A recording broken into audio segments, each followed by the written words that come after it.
श्रीमान सुंदर जैन जी। आदरणीय अध्यक्ष जी, सरेआम भाई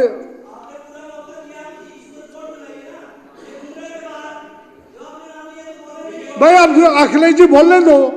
आदरणीय अध्यक्ष जी, अखबार की हेडलाइंस अगर आप देखेंगे। आप बैठिए, चलिए मैं अभी निर्णय करूंगा, विजेंद्र अभी जी, बैठ जाइए। 2.5 साल बाद बोल रहा, बोलने दो। आदरणीय अध्यक्ष जी, अखबार की हेडलाइन अगर आप देखें, अखबार की हेडलाइन देखिएगा, लिखा होता है सरेआम बाजार में गोलियां चली। एक लड़के को सरेआम पब्लिक के बीचों बीच पकड़ के चाकुओं से गोद दिया गया और गोलियां चलना हर रोज की खबर होती है। तो अंदाजा ये लगाया जाता है कि भाई दिल्ली में तो ऐसा नहीं हो सकता। और बड़ा आश्चर्य की बात है कि अब दिल्ली के अंदर कहीं भी खुलेआम गोलियां चलती हैं। मतलब मैं कहता हूं, जो पहले बिहार को, यूपी को कहा जाता था, उससे ज्यादा गोलीबारियां दिल्ली के अंदर होती हैं और ये बिल्कुल शर्मनाक है। कई सारे लोग कहते हैं ऐसा क्यों हो रहा है। देखो ऐसा होता है, मेरी दृष्टि सामने है तो वो सामने वाला दिखेगा, पीछे तो दिखेगा नहीं कुछ भी। अब दिल्ली के अंदर दिल्ली पुलिस है, उसका लॉ एंड ऑर्डर पे काम होना चाहिए था। उसकी दृष्टि क्रिमिनल्स पे बिल्कुल नहीं है। उसकी दृष्टि कहां पे है? इस असेंबली के ऊपर, कि भाई साहब इस असेंबली पे ध्यान रखो बस, और कुछ नहीं करना। उनकी जो एनुअल परफॉर्मेंस रिपोर्ट रही आती है, उनको देख रहे काम अच्छा किया कि बुरा किया। कहते भाई साहब आपका प्रमोशन हो जाएगा, एक एमएलए के खिलाफ झूठा केस बना दो 100 केस हो जाए, कोई दिक्कत नहीं है। आज दिल्ली के अंदर बिल्डिंगें बनती हैं, एक बिल्डिंग बता दो जहां पे पुलिस का हिस्सा ना जाता हो। पुलिस का ध्यान बिल्डिंग बनाने पे है। अनऑथराइज बिल्डिंगों के अंदर, अनऑथराइज कॉलोनीज के अंदर प्लॉटों पे कब्जा होता है, उसके अंदर उनका ध्यान है, क्राइम पे ध्यान नहीं है। अरे ऐसा कैसे हो सकता है? गोली चल रही है और यहां के माननीय विधायक तारीफ कर रहे हैं एलजी साहब की। क्या डर है क्या कुछ? आपको तारीफ करनी पड़ रही है, बीजेपी के विधायक कह रहे हैं एलजी साहब की बड़ी तारीफ करता हूं मैं। अरे भाई किस चीज के लिए करता हूं ये भी तो बता दो। जिस शहर के अंदर कह रहे हैं जी G20 के अंदर कोई दुर्घटना नहीं हुई, 75 साल हो गए इस देश को आजाद हुए, कोई भी इंटरनेशनल यहां पर कॉन्फ्रेंस हुई हो, इंटरनेशनल कोई आयोजन हुआ हो, कब यहां पे घटना हुई है? कभी नहीं हुई। इसमें क्या बड़ी बात हो गई? कहते फॉरेनर्स तारीफ कर रहे हैं। अरे भाई दिल्ली वालों से तो करा लो, फॉरेनर की तारीफ फॉरेन में जाके ले लेना। दिल्ली में कोई तारीफ कर रहा है आपकी? दिल्ली के अंदर लॉ एंड ऑर्डर को बिल्कुल रसातल में इन्होंने पहुंचा दिया है, बिल्कुल बेड़ा गर्क कर दिया है। इकोनॉमी देश की डाउन जा रही है,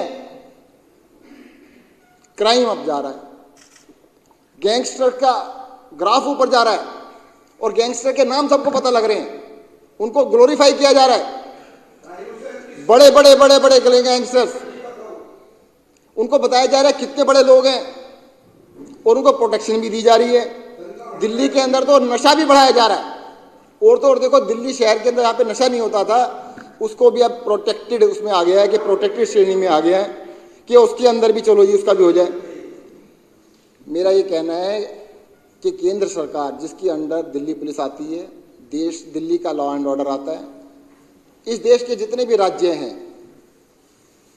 अब इस सब राज्यों के अंदर कोई ना कोई सरकार है, उसके अंडर वहां का लॉ एंड ऑर्डर आता है। दिल्ली का लॉ एंड ऑर्डर दिल्ली केंद्र सरकार के अंडर आता है, वहां के 11 मंत्री भी हैं। इस विधानसभा के अंदर मुख्यमंत्री जी भी हैं, परंतु वो एमएलए भी साथ में हैं। उनके इलाके की कोई कमी होगी, दिक्कत होगी तो वो सुनना पड़ता है, एमएलए हैं। वो गृह मंत्री पूरे देश के होंगे, पर दिल्ली के वो पुलिस मंत्री भी वही हैं। तो दिल्ली की चीज तो देखनी चाहिए उनको। कहते नहीं मैं बड़े कामों में व्यस्त हूं, बड़े बड़े काम कर रहा हूं। अरे बड़े बड़े बड़े काम करो, छोटे काम छोड़ दो। अपने जिम्मे लेके क्यों बैठे हो? जब तुम्हारे जिम्मे दिल्ली पुलिस है तो दिल्ली पुलिस की नाकामी पे तुम्हें इनको देखना चाहिए, दिल्ली की सुरक्षा की चिंता करनी चाहिए, दिल्ली के लोगों को सुरक्षित महसूस कराना चाहिए। आज दिल्ली की जनता डरी हुई है और डरने के साथ साथ क्रिमिनल से तो डरी हुई है, इन बीजेपी वालों से भी डरी हुई है, बोलते हुए डरती है। अगर बोल दिया कहते तुम्हारे खिलाफ ही केस ना बना दें। अभी बन्ना जी बता रही थी कि सरेआम कई लड़कों ने मिलकर एक लड़के को चाकू से मारा और वहां पर धमकी दी गई कि अगर किसी ने इस टाइम इसको मीडिया में बताया उसके खिलाफ केस बना दिया जाएगा। कमाल हो रहा है। इससे कानून व्यवस्था बनेगी। और मैं ये कहता हूं जी, देखो, जो भी काम आपका है वो तो आपको करना ही पड़ेगा ना। सिर्फ नारेबाजी से, लफेबाजी से ये नहीं हो जाएगा दिल्ली की सुरक्षा व्यवस्था अच्छी हो गई। आपको वाकई में अच्छी करनी पड़ेगी। आपको जनता से पूछना पड़ेगा भाई सेफ हो या नहीं हो। घर से बाहर निकलना आज मुश्किल हो गया है। रात को 9 बजे बेटी घर में आए ना तो कहते लगता है लेट हो गया बेटा, 9 बज गए। देश की राजधानी है भाई, रात के 9 बजे सबको लेट लगता है। बॉम्बे में तो नहीं लगता था। देश के अंदर बहुत सारे ऐसे शहर हैं जहाँ पे तो लगता नहीं 9 बजे लेट होता है। दिल्ली में क्यों लगने लगा? पहले तो नहीं लगता था, 20 साल पहले, 10 साल पहले, 15 साल पहले तो नहीं लगता था। 2014 के बाद ही क्यों लगने लगा? इनको, बीजेपी को कानून व्यवस्था के ऊपर ध्यान देने की आवश्यकता है। केंद्र सरकार के जो गृह मंत्री है, मैं उनसे कहूँगा कि दिल्ली की पुलिस अगर आपके अंडर है तो उस पुलिस के प्रति उनकी जवाबदेही बनती है। जनता से सुनवाई करनी चाहिए, उनको उसको सॉल्व करना चाहिए। एक छोटी सी बात हो, मैं बड़े लंबे समय तक जेल में रहा। आज मैं असेंबली में आया, मेरे साथ कोई पुलिस वाला नहीं है। मैं एमएलए 10-11 साल हो गए हैं, मंत्री भी 8-10 साल रहे। एक भी सिक्योरिटी गार्ड की जरूरत नहीं पड़ी, पुलिस वाला एक सिपाही साथ नहीं था। पर वहाँ पे मेरे साथ 6-6 स्टेन गन लेके घूमते थे। बंदा जी कह रहे हैं पुलिस वालों से डरते हैं, पुलिस वाले डरते हैं गुंडों से कि हमारे पास वो नहीं है, मशीन गन नहीं है, स्टेन गन नहीं है। मेरे साथ 6-6 चलते थे। अरे भाई साहब, उनको पब्लिक में भेज दो। मेरे साथ तो बिना स्टेन गन के भी चला जाता। आज क्यों नहीं मेरे साथ घूम रहे? आज क्यों मेरे को दिक्कत नहीं है? जो उन चीज़ों पे लगा रखे ना अपने लोग, तिहाड़ जेल के अंदर 3,500 आदमी लगा रखे जो ये गन लेके घूमते हैं। किस लिए लगा रखे हैं भाई? उनको जनता की सुरक्षा में लगा लो। और जो इनके अफसर हैं, खुद के अफसर हैं, उन्हीं की सुरक्षा में कई हजार पुलिस वाले लगे हुए हैं। और ये बीजेपी के जो एमएलए भी हैं, ये भी सुरक्षा में घूमते हैं। आजकल तो मैं देखते तक रह गया। भाई साहब, किस लिए? काहे के लिए? धौंस दिखाने के लिए।